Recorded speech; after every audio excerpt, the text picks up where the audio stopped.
pour ce qui est de la tendance, j'ai toujours recherché des lignes qui soient des lignes intérieures ou extérieures et qui représentent des tensions. C'est les tensions internes qui m'intéressent. Et on voit bien que dans les sculptures, c'est à chaque fois des lignes de tension qui sont plus ou moins prédominantes, là aussi. Et avec, c'est la signification interne qui débouche sur la forme.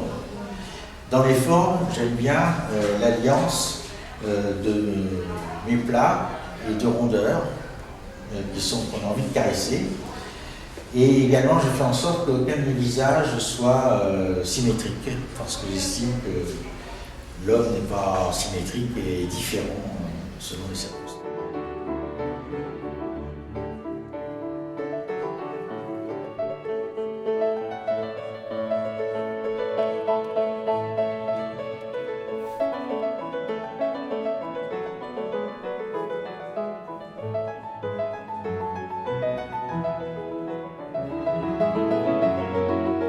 Également, en plus des sculptures en terre, des sculptures qui sont avec des structures en métal, que je soude à la soudure électrique, mais j'ai gardé les fondamentaux qui sont toujours là pour voir mieux encore les lignes de tension qui peuvent animer une sculpture.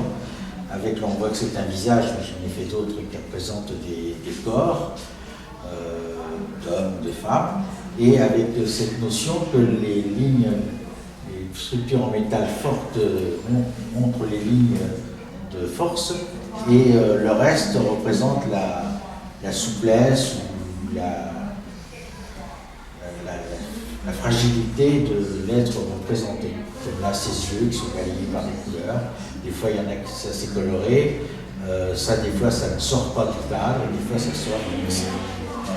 Cette sculpture fait partie d'un tirage en plâtre que je peins et pour vous montrer également les lignes directrices qui ont une signification, parce que ces lignes peuvent tantôt montrer une union entre ces deux êtres, ou alors au contraire, si ces deux êtres se séparent, elles peuvent monter une désunion ou une dispute et sont plus loin, elles peuvent se tourner de dos également, mais c'est quand ils sont emboîtés l'un dans l'autre qu'ils sont le plus solides.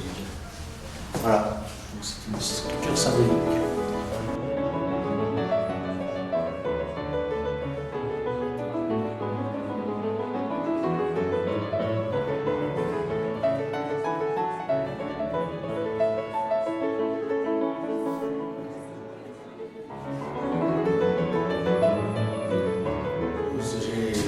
D'exposer avec mon ami Richard Michagnan, qui lui fait beaucoup de peintures, comme vous pouvez le voir, et qui sont d'un genre complètement différent, avec une grande sensibilité, en même temps une grande simplicité pour faire les œuvres.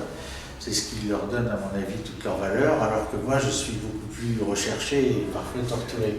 Alors que là, c'est reposant, c'est calme, et personnellement, j'y suis très sensible. Et je trouve que l'opposition entre les deux, ou du moins, sont complémentaires.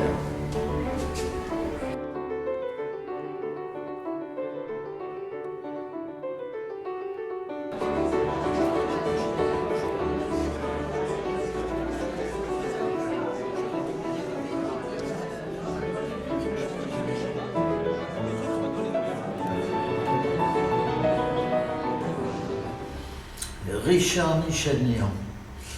Je suis un peintre, je peins depuis des années, j'ai commencé à peindre avant l'âge de 18 ans et j'ai peint pratiquement sans m'arrêter. Pour moi, l'art, c'est quelque chose d'essentiel. Et dans la peinture, ce que je recherche avant tout, c'est la lumière. Et à travers la lumière, je veux dire que ce sont les couleurs qui m'intéressent beaucoup. J'aime me rendre la vie en couleurs et donner de la lumière dans mes tableaux. J'y parviens par moments, surtout quand je suis bien disposé à l'égard de la vie. Quand je crois en la vie, mes tableaux sont plus lumineux qu'à des moments où je suis un peu plus sombre. Et puis, je tenais à montrer un petit peu ce que j'avais fait à travers les époques. pour montrer la vision que j'avais de la couleur de la lumière et l'évolution qui se fait peu à peu. Et j'en arrive peut-être à quelque chose de plus abstrait dans mon travail maintenant.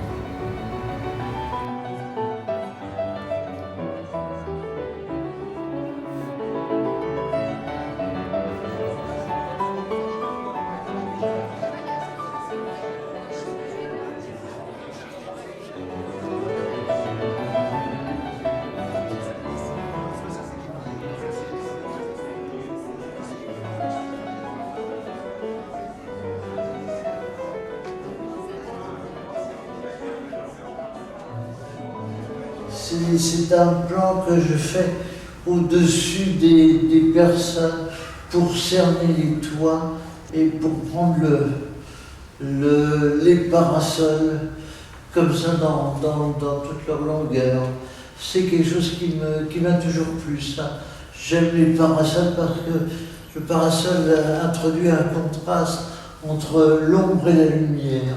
Et c'est pour ça que ça me plaît énormément. Et puis les toits, les végétations, je coupe les maisons de leurs murs pour ne montrer que leurs toits. Mais ici, on est dans ma ville de cœur, c'est Venise que je vois toujours à travers ces toits, vus d'en haut, vus dessus. Alors, j'ai le plan supérieur des toits et puis un petit peu de ciel. Dans cette toile aussi, j'ai un petit peu de ciel et je montre le lointain qui s'estompe petit à petit.